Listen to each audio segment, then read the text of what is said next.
మనమంతా చూస్తున్నాం. ఎప్పుడా అని ఎదురు చూస్తున్నాం. ఏమంటివి ఎంత మాట.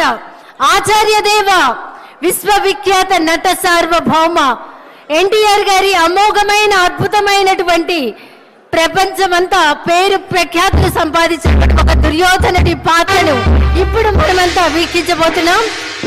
వారే రెడీగా ఉన్నారు, సిద్ధంగా ఉన్నారు.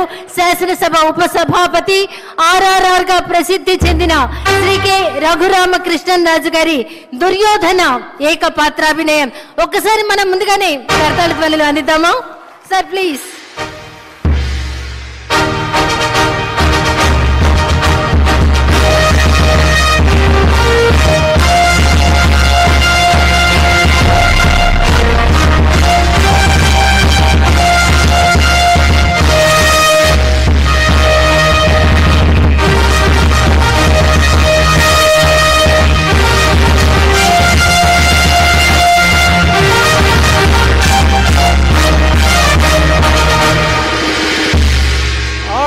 ఆచార్య దేవ ఏమంటివి జాతి నెపమన సోత శుద్ధుని కింద నిలువ అర్హత లేదందువా.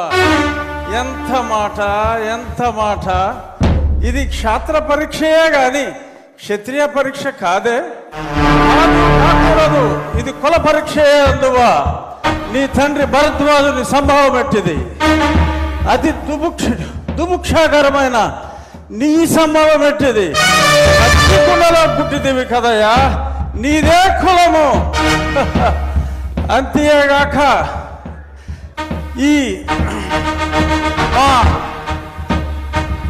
కుల గురువైన వశిష్ఠుడు దేవకీ వేషయకు వరసి పుత్రుడు కాడా, ఆయనదే కులము. ఆయన పంచమజాతి కన్యకు అరుంధతి యందు శక్తిని, ఆ శక్తి చండాగణ యందు పరాశరుని, ఆ పరాశరుని పల్లె పడుతైన మత్స్యగంధి యందు మా తాత వ్యాసుని, ఆ వ్యాసుడు విధవరాండ్లైన మా పితామహి అంబికతో నా తండ్రిని, పితామహి అంబాలికతో నా పినతండ్రి పాండురాజును, మా ఇంటి దాసితో ధర్మ నిర్మాణ సరుడని మీ అందరితో కీర్తించబడుతున్న ఈ విదురదేవుని కనలేదా?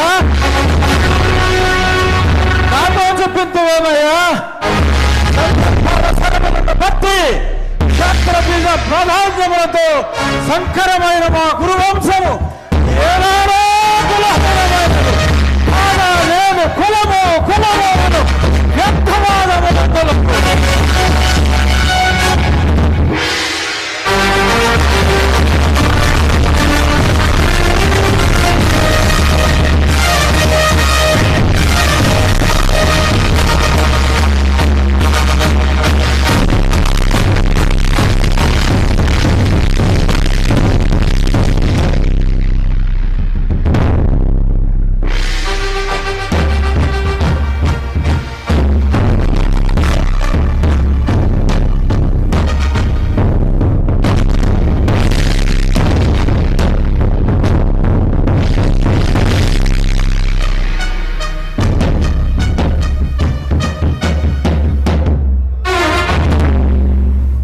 తెలుగుదనాన్ని అద్భుతమైనటువంటి డైలాగుల్లో దుర్యోధనుడి పాత్రలో ఏకపాత్రాభినయం చేసినటువంటి మన శాసనసభ ఉపసభాపతి RRR శ్రీ కె రఘురామకృష్ణన్ రాజు గారికి ఒక్కసారి గట్టిగా కర్తాళ ధ్వనులు అందిద్దాం.